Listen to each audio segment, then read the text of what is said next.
Здравейте! Днес ще монтираме новите педали за байка ми. Виждате, че са метални като онези, само дето тук основата им е пластмасова и трябва с тези болчета да се завиват постоянно. Почти на скоковете. Сега ще отвием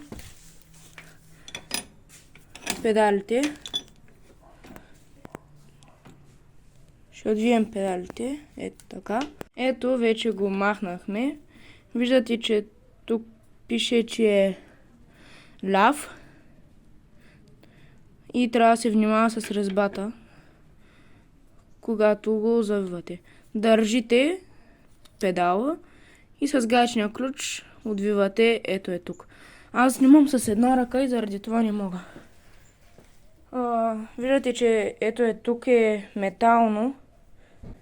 Метална е лагера, а пък при новите ми педала е пластмасов е тук, така че е малко по-несигурен. Не трябва да го напъвам много при скоковете, не трябва много да разчитам на него.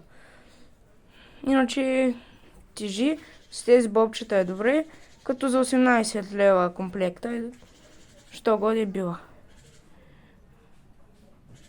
Пише, че е ляв. Да. И сега ще го монтирам, като сложа ето така. И с ето тук с гачния ключ го държа и с гачния ключ го завивам. Сега го завинтвам, това е левия. Пак грешен ключ. Ето. Сега го затягам. След много въртене го стегнах. Аз се стегна и ще се разработи с каране. Ще пускаме видеа как караме по офроуд терени. То колелото е направено за такос. Крос хексагон 6.0. Сега развиваме този стария.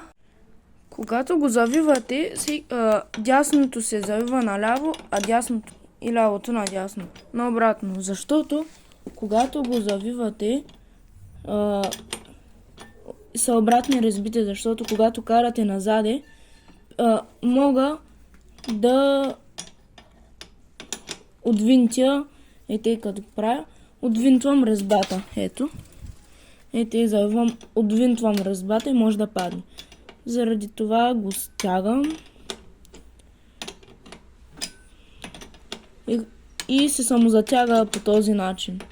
Защото когато въртим, ние въртим на тази. Умно измислено, иначе педалите ще падат.